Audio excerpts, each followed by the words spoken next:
For 25 years, we've been helping families, and we are issuing a warning now.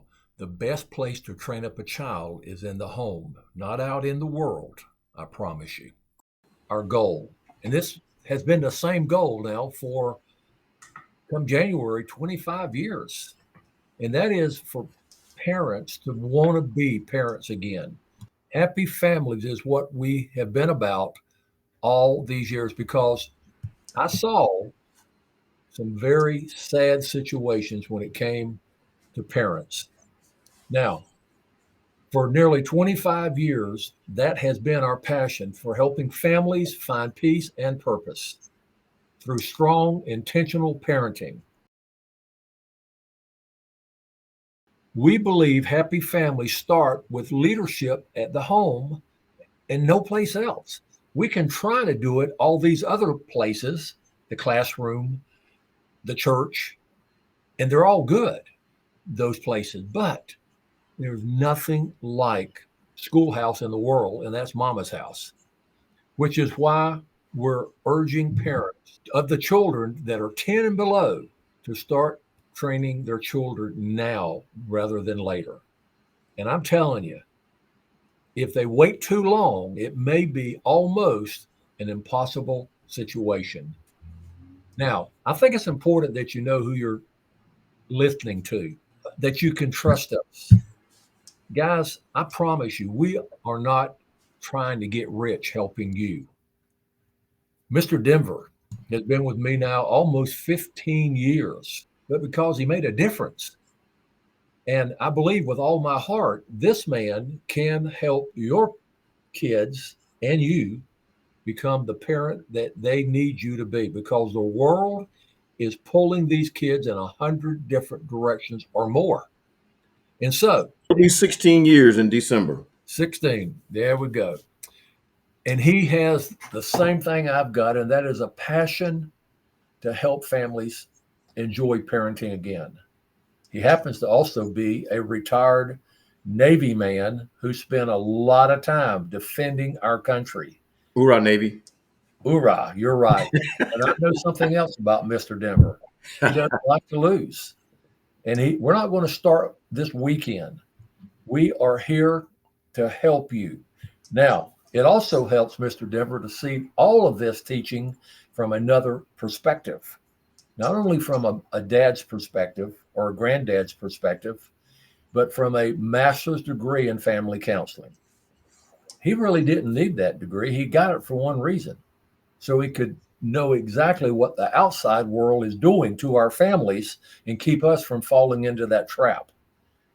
Denver, you want to say anything about that before we move on? It's absolutely necessary, Glenn, that I knew I had to gain the knowledge of what the world has been teaching our children or our parents on how to raise children. And one thing I found is that many of these professionals who are teaching our parents how to parent, writing books, they don't have children themselves.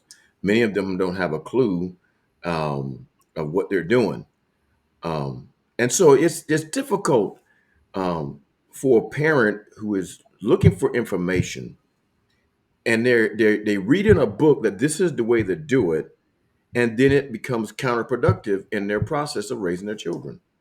And hence we end up where we are right now. You know, we have children who are completely out of control, and parents are reading books from people who are not they doing it and they making money off of it, but the results are not like the kinder, gentler parenting. That's nonsense. It absolutely is. And I got a master's degree in family counseling and mental health so that I'll be able to say it's nonsense. And not only that, I have 9 children of my own, and I know that doesn't work. And so, from a textbook perspective and also a lived perspective, I can tell you what works. And I can also say that about Glenn Ellison, he's probably the most passionate man I ever seen in my life. He's strictly anointed of God to do what he's doing, and I wouldn't follow him if that were not the case. And I told him that many times. I'm just Yeah. not that yes man for people, and I have to really have confidence in your abilities to do what you say you're going to do. and he does, and he does it with passion. So I appreciate Glenn Ellison even allowing me to be a part of this process for the last 16 years on or about, and helping families is what we do. And we hope that you take all this knowledge on what we have to say to you during these series of clips and takes. You'll be able to use the information we give you, practical information, and rear your children in a more positive direction. Otherwise, you'll end up with an out of control child, a unpeaceful home, and we've seen it, Glenn. Many parents have been divorced because the children are acting out of character, Yep, and it's a sad absolutely. day when that happens. Well, let me tell you about this old man. Yeah, I'm a pretty old guy. I'm pushing 79 now, but I still love what I do. I was told many years ago, find something you love with all your heart. You never work a day of your life. And I haven't had a job. And come January will be 25 years loving, helping families. Well, I made some bad choices, and I learned very quickly in life that for every decision in life, there's going to be a positive or a negative consequence. And I made a bad choice. I listened to the wrong people and lost my scholarship. I joined the United States Marine Corps because I heard they had a football team. I didn't care about being a Marine. I just wanted to play football. Well, I can promise you this. I got to Parris Island, South Carolina, and they made a United States Marine out of me first. And then I found out everything else comes in second. You are a Marine. You might be a tuba player in the band, but you're a Marine first. Well, the Marine Corps opened up a door that I needed opened. They gave me a chance because of the exposure I got playing a small college schedule to walk on the field of the Oakland Raiders. My coach was John Madden, and he said, Glenn, you probably won't make the team because I was a nobody. I wasn't drafted out of college, and I was competing with a bunch of kids who just came out of college with name recognition. I was a nobody. Odds of 10,000 to 1 that I couldn't make that team, but I did because I don't know how to quit. So 25 years ago, I saw a need that nobody was addressing. Well, what's that, Mr. Glenn? Well, I'll tell you what it is. You're a good parent, or you wouldn't be on this YouTube channel right now. Bad parents wouldn't even waste their time coming here. You were a good parent who had a good kid who made some terribly bad choices. And you go to the policeman, you go to the judge, you go to everybody you know asking for help from the establishment. And you know what I found out? There is absolutely no help for Nothing. that parent, not any, until the child is in the juvenile justice system. Well, what good parent wants their kid in this justice system? And let me tell you something. I've never, ever seen a kid go in, come out better than he went in. Never. Amen, brother. And so our whole focus is to put out the warning signs all over the place. Don't go down this road. It's a dead end and it will hurt you before it'll help you, the juvenile justice system. And before I get off of this slide, I've got a picture up here of a man with number 3. And because most of you are young, you don't know who Daryl LaMonica is. But back in the early 70s, he was nicknamed the Mad Bomber. He could throw a 70-yard pass and hit a wideout on a dead run. They developed the zone defense to stop Daryl LaMonica. Now, with 10,000 to 1 odds, I made the team. But Daryl LaMonica said, quote, to Glenn Ellison, the toughest football player I've seen in a long time. The little general, because I just came out of the Marine Corps, that was my nickname, will help us get to the Super Bowl. Guys, I don't know how to quit. I'm not going to quit. And that's the passion Deborah and I both bring to helping you be the parent that your kid's going to need you to be. You can trust us. We're not going to lie to you. We're going to tell you what works, and we're not going to waste 1 second on what doesn't work. That's a promise. So we got 2 books. The first one is for the adolescent who, in my opinion, many parents have waited too late because they didn't do the book number 2, Loving Solutions, which is for parents of children 10 and below. Mm-hmm.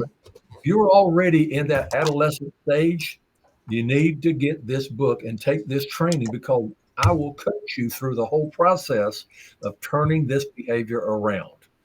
But like I said, we want you to take Loving Solutions so you never have to get to that first book. It's just too hard. I'm not lying to you guys. When you're tired and wore out and you running from ballpark to ballerina classes and this kid is acting out, guys, you got to be tough to win that war. And we don't want you to have to do that. Go to our website, look under services offered, and you can find both of those books that will help you put a game plan together on how to raise up a strong will, determined child. By the way, we like those kids. If we can funnel that energy into the right direction, there's a real good chance they're going to be very successful in life because it's going to take a tough kid to survive in this real world. And you got one. Don't run from it. It's a good thing to have. And so tonight we're going to be talking about, well, loving our kids, why words and actions absolutely matter, expressing love, the importance of expressing love. The key point, loving a child is not enough. Love must be shown. Our kids need to feel love for who they are, not who or what they might become. Daily expressions of love build security and confidence. Mr. Denver, you want to address that? And loving a child based on what they can do is never a good thing to do. You love that child in spite of who they are, what they will become, because that's your child. And so we often put expectations on children, and oh, if you do this, I'll love you. That's not a good thing to do. And I've seen parents do it. I've seen dads do it. Their love is conditioned based on what that child do or don't do, and you got to stop doing that. It is important that you simply love that child for who they are, because they're your child. You birthed them or you adopted them, and you love them because love is a choice. And no matter what they do or don't do, is not going to change who. Uh, it's not going to change anything. You got to love them in spite of it all. So put forth the effort to give that child exactly what they need. That's why Glenn said that love must be shown. I mean, you need to say it too, because it's always good to hear it. Often we don't want to say that because our parents didn't say, "Hey, I love you" to us. But if we want to be successful, saying it and then following it up with our actions makes the difference. It'll be concrete. They'll know you love them. And many times that'll be the thing that curves that bad behavior growing up. Mm-hmm. Glenn? Absolutely. And the love factor has to come in unconditionally, no matter if they have broke your heart. Yeah. So, why words matter? Many parents, especially men, struggle to verbalize that they love their kids. I don't understand why that is, but I know it's true because that was me.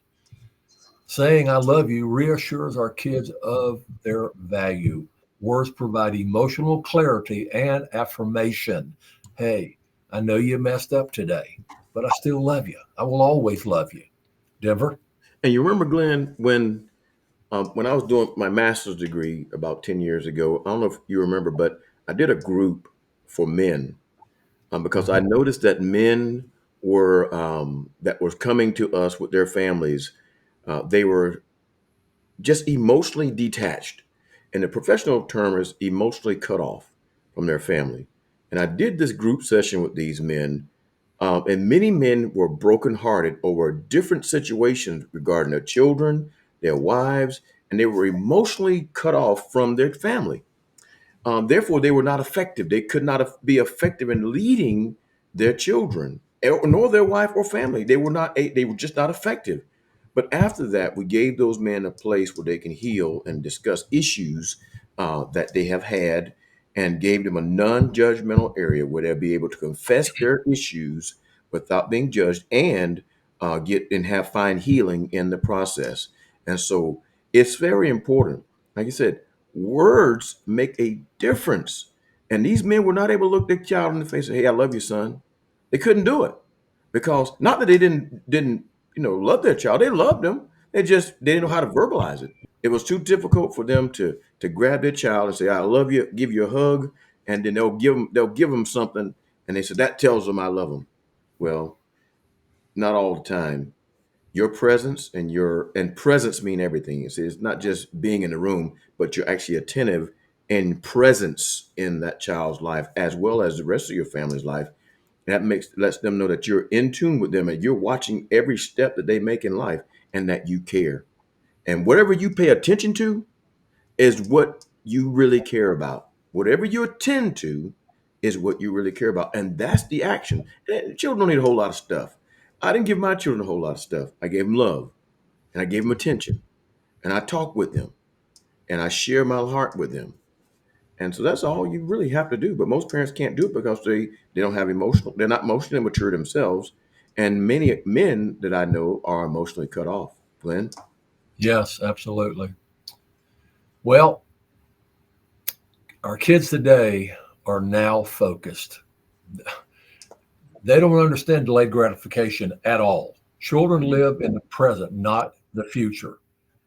They may not remember yesterday's messages at all because all their focus is on it right now. Consistent daily expressions of love are critical for these kids because what you said yesterday doesn't mean nothing to them. It's what you do today. Mr. Denver? Yeah, living in the the future is not. They want it now. Every child that I've ever attended to, they want it now, and we have to set boundaries around that because now you got to teach them to develop. This is all part of loving them, and we think discipline is a bad word, but when you discipline a child to accomplish something, that is what builds their self-esteem. It is the self-control method that builds a child's self-esteem. And so when you give them, and it starts at 2, 3, 4, and 5. We've given that child everything the minute they ask for it, and not make them wait. And we will purposely do this. We will purposely, child wants something, okay, I got you, and go sit down, and I'll just wait and wait and wait until I figure there's enough time between the ask and the give, so that helps them to let them know that you need to wait sometime, and that's life. In the military, Glenn, as you remember, as a Marine, as a Navy guy, what we did a whole lot of, hurry Wait. up and wait, Yeah. and so when what happens with a child at home, that the child don't know how to wait, and they create all kind of chaos because now you waited too late. If you don't get loving solutions today, that's the kind of behavior you'll end up in at 12, 13, 14 years old, that the child don't want to wait for anything. I want it now. They'll take stuff from you. They'll steal your stuff to get what they want Yep. because they don't have any level of self-control or discipline to wait. Glenn? Absolutely. It's a sad state these kids are in today when they have no understanding of waiting on what's going to help them later. Love for who they are. Love should not be tied to performance or potential. In other words, if they win the contest and you really shower them with love and you don't do it all the time, they know that. They see what's going on. Accepting children as they are helps them foster self-worth. And unconditional love builds a strong emotional foundation. Mr. Denver?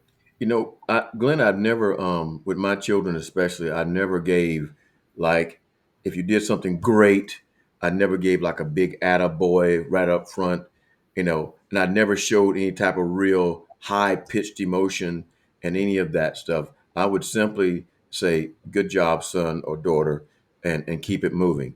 And if they didn't do so well, I'll ask the question, "Did you have fun?" Good. That is the purpose of it. In other words, I'm not going to give them, um, you know, I'm going to give them what they need, regardless. I'm going to give them attention, and I'm going to give them the noteworthy information that they aim to hear from dad. They want to hear my approval, and that's what I'm going to give them, my approval. Whether you win or lose, nothing is tied to that. You're my son, daughter, no matter what, and I'm going to love you in spite of it all. They'll grow up knowing that they're loved without having to prove themselves every time you turn around. Absolutely, brother. Ways to express love daily. Verbal affirmations. I'm proud of you. You're special. I love you. Those are things these kids don't forget. Physical gestures such as hugs, high fives, or a pat on the back. A boy who just rub their head, let them know, hey, I saw that, buddy. I'm proud of you. Quality time, listening and engaging in their interest. That's part of parenting, guys. It's not easy when you're tired and you're wore out from a day's work, but you got to take it because the payoff may not be today, but it'll definitely be tomorrow. Denver?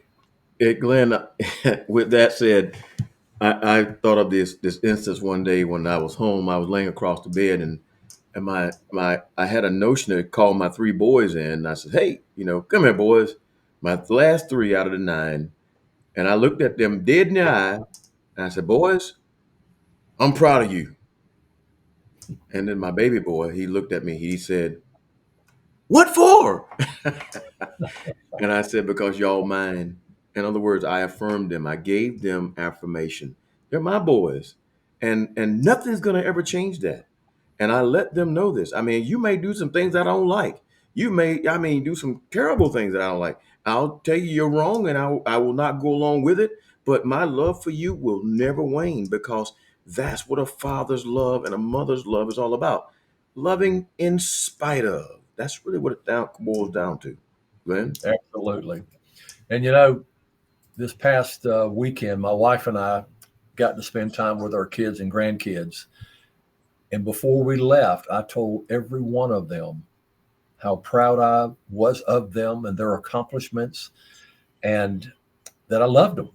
And these Yeah. are grown adult kids with now I've got one college kid just will turn 21 years old, and I've got two grandkids that'll be 16. So, but the bottom line is, even at that age, we Yeah. need to take the time to say that we love them, period. So, overcoming barriers. Some parents find emotional expressions challenging. I know it can be hard when that kid has done something that really upset you and they knew better. Cultural or personal habits may limit verbal affection. I remember a mother who said, well, we're Italian. We're always screaming and yelling. I said, yeah, no, but it doesn't work when you're dealing with a defiant, strong willed kid. It does just the opposite, actually. Practicing, practicing intentionally these behaviors can break those barriers. This love and affection thing is a big deal and a big part of our organization. Mr. Denver? Being those cultural barriers, uh, does not work all the time.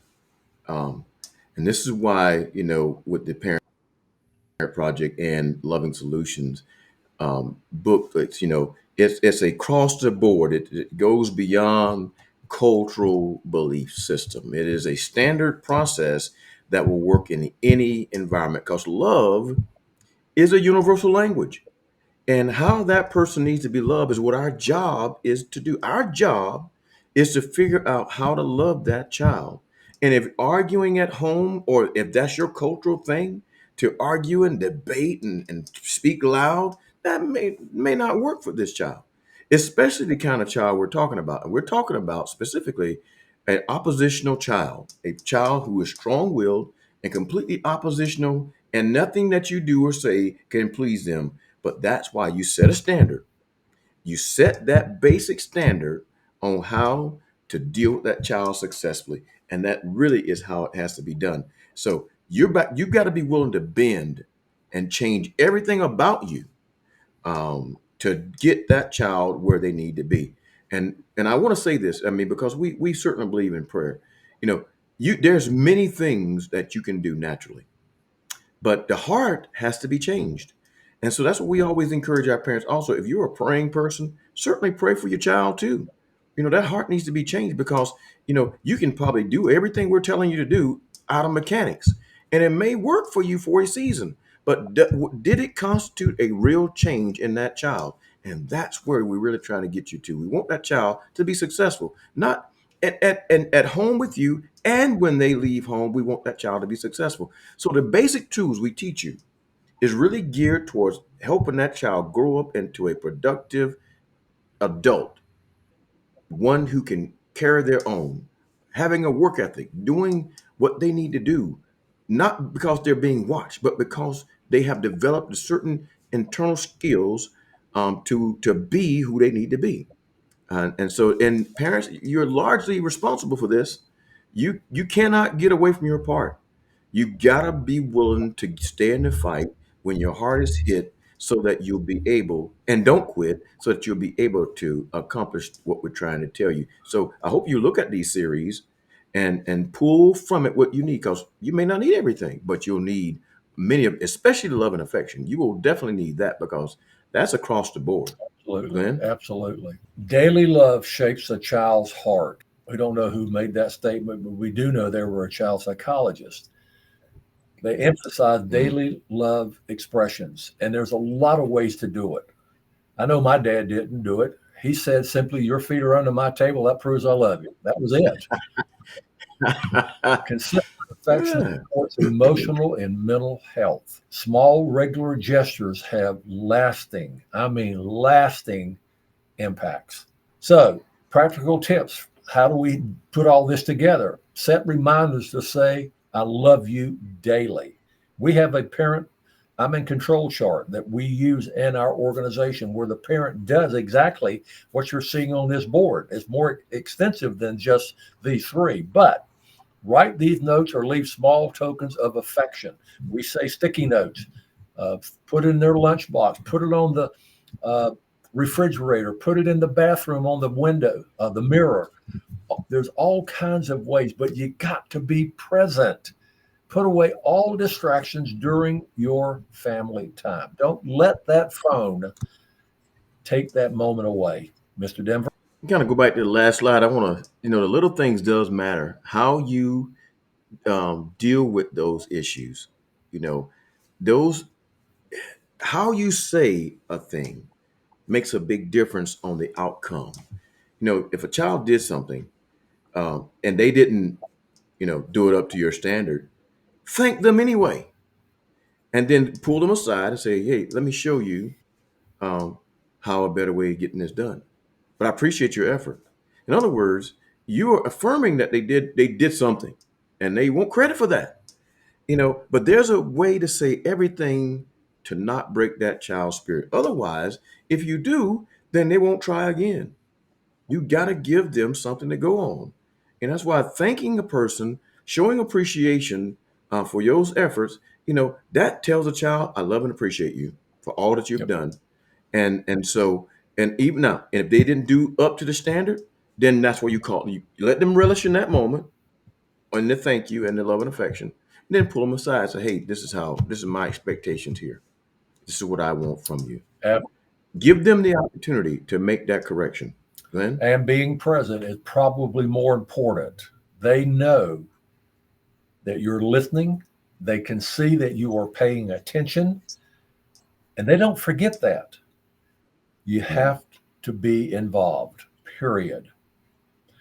Conclusion: love must be expressed, not just felt. It, it's a verb. You got to put it in action. Daily affirmation creates secure, confident children. We want your kids to feel like home is the safest place on the planet. And you know what? You can start that today.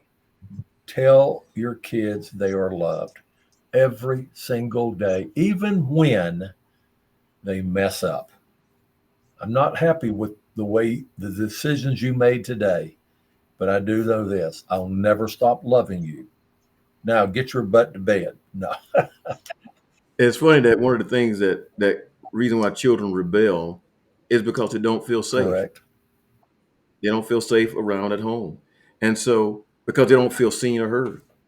And this is why it's important that you you activate that parenting piece, the verb in parenting. Be intentional. with everything you do. Glenn? Absolutely. I guarantee you the biggest thing that we want to get across to Oh you, yeah. and Denver's already alluded to this fact. We are men of faith. We're not going to intentionally do anything to hurt you, and everything we can to help you. Because we are men of faith, we will not lie to you. Never, ever. Because if we do, you won't be able to trust us. And you don't follow anybody that you don't trust. And so, because we are men of faith, we will do everything in our power to tell you the truth, because the truth is what's going to set you free. Our whole foundation for 25 years has been respect, anger management, and a work ethic. If we teach those three principles to our toddlers, for the terrible two age, start teaching those principles, I promise you, you're going to enjoy being a parent again. And by the way, quitting, giving up is not going to ever make it any better. Never. In fact, in our experience, it's going to get worse. And so, with that, I want to address the faith piece just for a brief moment because maybe we do have a lot of Christian people who will watch these channel, and I want to be able to explain to them. Most parents think that, oh, all we have to do is just pray for them. You know, that's just not true. You got to pray for your children, yes, but you got to parent that yeah, child because God gave every person, human being, every parent stewardship over their family. And however much you steward your family, you got to be a steward over everything, your money, everything. Whatever you do, you got to steward it. And if you don't steward properly, one thing I learned from my mentor, would have been mentor, was that whatever you mismanage, you will lose. And so we have to be intentional in managing our family. Pray for God to give us wisdom on how to do it because He's not going to do it for us. He loves us, but He ain't going to do our job for us. That's what the Bible says. Faith without work is dead. We've got to do our part, Christian people who I'm talking to. You got to do your part.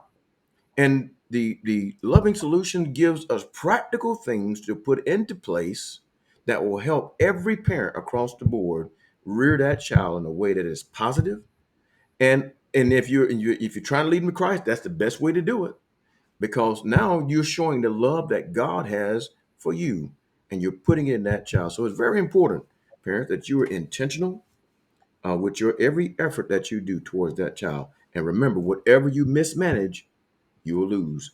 And God gave every man wisdom. He said, if any man lack wisdom, let him ask God. For God gives to all men liberally, and he upbraideth not. He will give you the wisdom to raise that child. And then he put people like us in the lives of people to help navigate that process. And that's what Glenn and I have been doing for so many years, helping parents navigate through this process, not only on the external, but we actually come visit your house if need be, and have yeah. done that on many occasions. And so it's very important. We create the village wherever you are throughout watching this. You got to create a village around yourself because this is hard work. Parenting is not easy. It's not for the faint of heart. It's designed to be done with, in the village. That's why it says it takes a village to raise a child. That's an old adage, and that's how it was.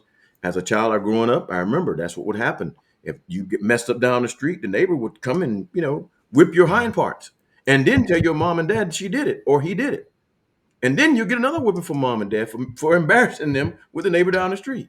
So it's important that you take the initiative and be intentional in your parenting efforts. Glenn? But if you choose not to follow these instructions faith wise, we're still going to work with you. We are not ever going to turn our back on you at all simply because you don't believe like we believe and we know what doesn't work. And I've never seen God's way not work. Trust us. We're going to tell you what we know works, and we're not going to waste any second on what doesn't work. So, with that said, thank you for being with us, and we'll talk to you later. God bless.